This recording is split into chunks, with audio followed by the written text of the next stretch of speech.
From Hollywood, it's time now for... Johnny Dollar. Joe Restelli at Homicide, Johnny. I was out when you called. Anything new on the Harvey Stone killing, Joe? Not a thing, but maybe we've already got all we need. Meaning Helen Barrett? We're still holding her. Joe, I don't think she did it. No? Oh, I know it all adds up to her, but... Well, just call it a hunch. Hunches are fine, Johnny, but facts are better. You want to hear some facts? I'll be right over.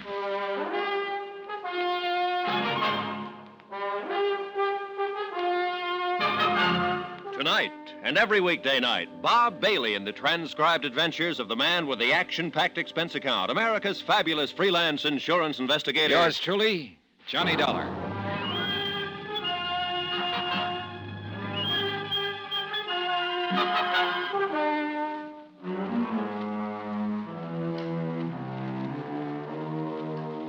Expense account submitted by Special Investigator Johnny Dollar. To the Home Office, Northeast Indemnity Associates, Hartford, Connecticut. Assignment, the Imperfect Alibi matter, location New York City. Expense account continued. Item 8, $1.40, cab fare to police headquarters from my hotel to talk to Lieutenant Joe Restelli. Sit down, Johnny. Thanks. Facts, you said. Facts. Number 1. Harvey Stone was shot on the left side of the forehead at close range with a .38 caliber Smith & Wesson. The gun was near the body. Any prints on it? No, it was clean. But Helen Barrett had gloves with her. Helen says she left Harvey's apartment and went to her own to pack up. They were going to elope. When she got back to his apartment, he was dead. So she told me, Johnny. I'd like to believe her, too. She seems like a pretty nice kid, but... But what? Not enough facts in her favor. Who saw her leave Stone's apartment? We can't find anyone who did. What time did she leave? She can't remember. Did anyone see her return? What time? That's a lot of questions not to be able to answer, Johnny. Yeah, I know. What was the time of death? Medical examiner figures it's somewhere between 11:30 and midnight. Well, Helen told me she thought it was about 11 when she left Harvey's apartment and about midnight when she returned. Yeah, about. Even if she did leave, she only lives a few blocks away. There's a lot of time unaccounted for, Johnny. Yeah. Better fill me in on what you know. Well, as I get it, Harvey Stone took over the management of his father's corporation when old E.J. took to a wheelchair about a year ago. Yeah, I know. 2 years ago, old E.J. married an ex-chorus girl named Daphne. Yeah. Well, she's about Harvey's age. The two of them were apparently pretty friendly, and the old man was bothered by it occasionally. Incidentally, he and Daphne are joint beneficiaries on Harvey's insurance policy.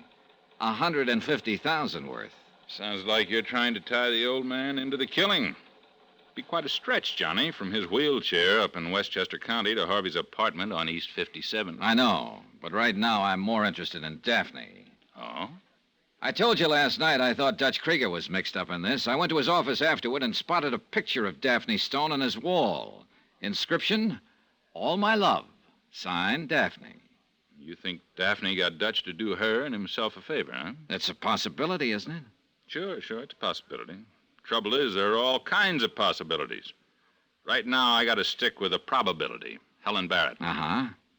How are you doing on motive for her? Not good, not bad. We know there was some question as to whether they were going to be married or not. Helen says the hesitation was on her part. But suppose it was the other way around. Harvey decided not to go through with the marriage? Yeah.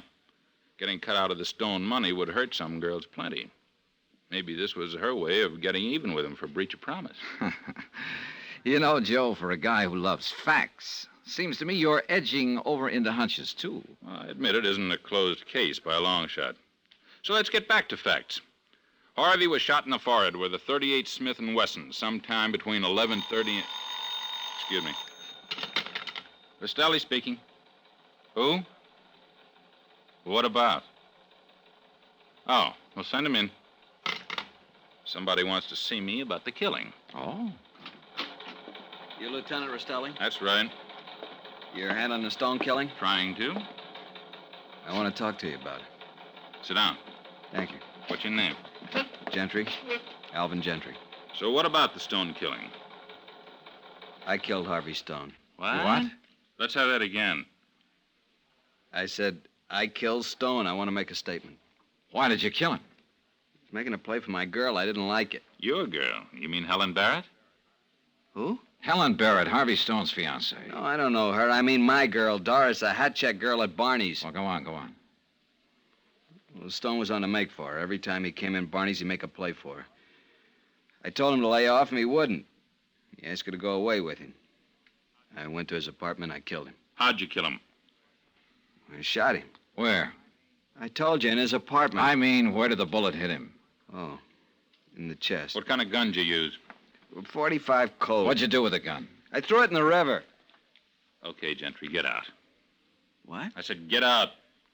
But I told you. Yeah, you told me all right. Now I'm telling you, get out. Look, I don't understand. I'll tell you what you do. You just go on out of here and think it over. When you come back with a few facts straight... Facts? Yeah, like the caliber of the gun and where Stone was shot and the location of the gun. You get the facts straight, and I'll be glad to listen to you. Now get out. Okay. Confessing Sam #1. Yeah, there's always a string of them. That's one reason we don't usually release the caliber of the gun to the papers, to help weed out these confessing Sams. Wonder why they do it. A psychiatrist was explaining it to me once. Something to do with repressed feelings of guilt, I think he said. Next one will probably say he stabbed Harvey Stone with a letter opener. Yeah. Well, I'm going to run out and have a talk with Daphne. Stelly speaking. What? Now, look, Mike, you take the statement, huh? Thanks. Well, I was wrong about the letter opener, Johnny. Oh? We got a guy now who claims he used a razor on Harvey. Slit his throat from ear to ear. As I left, I spent about 3 minutes feeling sorry for Rastelli and his crank confessions, but then I dropped that routine and started feeling sorry for my own problems. The case against Helen Barrett looked pretty bad, but I still kept thinking of Daphne Stone's picture in Dutch Krieger's office. Expense account item 9320, transportation to the Stone estate in Westchester County. I was shown into the king-size drawing room again to wait for Daphne. But then I saw a very interesting sight that wiped Daphne out of my mind for a moment. It was old E.J.'s wheelchair at the door to the solarium.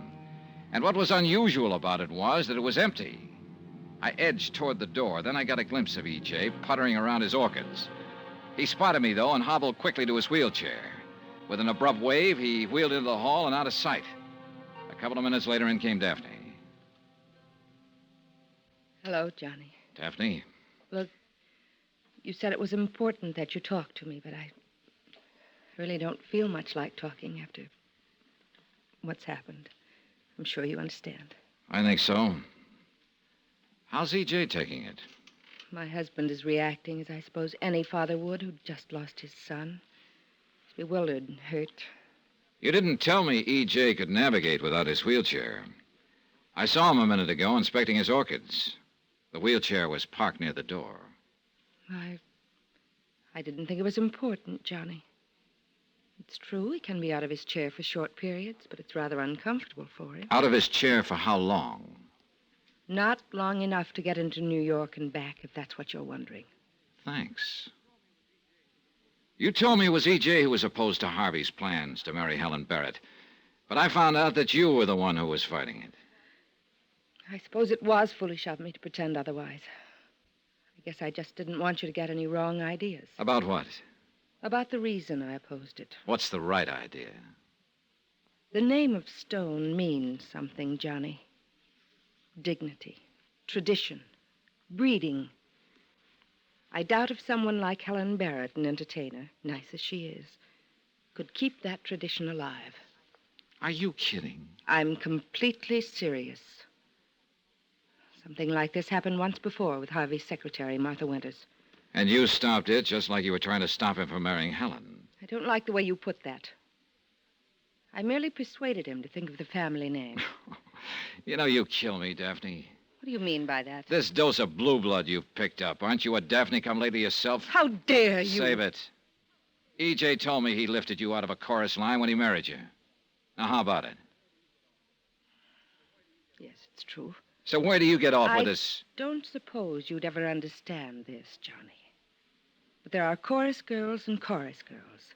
This I know. I had to support my mother somehow. But all the while, I knew that life wasn't for me. And when I got a chance at this life, I took it.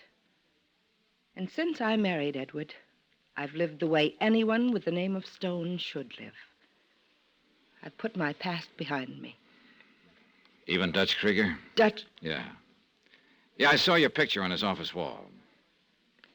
He was part of the past. It doesn't exist anymore. Isn't it kind of a coincidence he tried to worm his way into one of Harvey's business deals? I had nothing to do with it. And Harvey acted correctly in refusing to have anything to do with Dutch. I see. Then you opposed Harvey's marriage to Helen to protect the family name, huh? Just as I opposed the previous attachment to his secretary. Sure it wasn't because you didn't like the idea of competition? It's a pretty low thing to say under the circumstances. Well, just what are the circumstances? It's very simple. I've lost someone who was very dear to me. Even though I was Harvey's stepmother, we were practically the same age. Sure. I know people talked about it, made crude jokes about it. But I didn't care. Because I found in Harvey something I'd never had in my life before. Oh? What was that? A friend, Johnny. A real friend.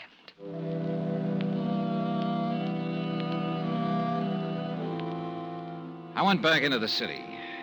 If I could only find somebody to establish the time period Helen had been away from Harvey's place. I went over to her apartment house, figuring there's always one tenant who knows everybody else's business. 5 doorbells later, I found the one. Sure, I had to come in late, but I don't remember just what time. I was watching a program on the TV. There was this old man and woman with duck hunting. Yes. Really, what? You're sure it was Helen Barrett who came in? Well, I ought to be sure. She lives right under me. Besides, he was waiting for him. They had a talk. I couldn't quite hear what they were saying. She kept telling him to quiet down. Well, I wasn't really paying any attention. It was... No, of course not. You said he was waiting for her. Who do you mean? Friend of hers, at least he used to be. She used to go with him. Happen to remember his name? Sure. Gentry. Alvin Gentry. Alvin Gentry. It was Alvin Gentry who'd made the fake confession in Rastelli's office. At the time, there'd been nothing to tie him into the case. But now, according to Mrs. Carson, he was a friend of Helen's. My hunch about her innocence took a nosedive. Yeah, that confession he tried to make could be his way of trying to protect her. And that would add up to just one thing. Helen was guilty after all.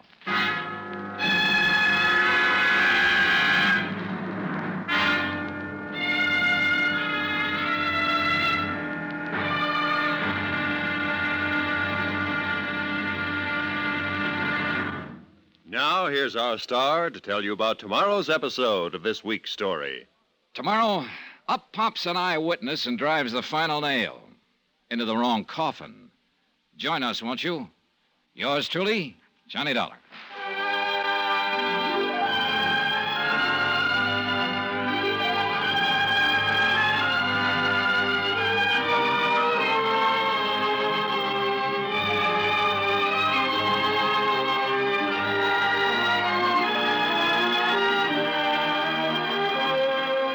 Yours truly, Johnny Dollar, starring Bob Bailey, is transcribed in Hollywood.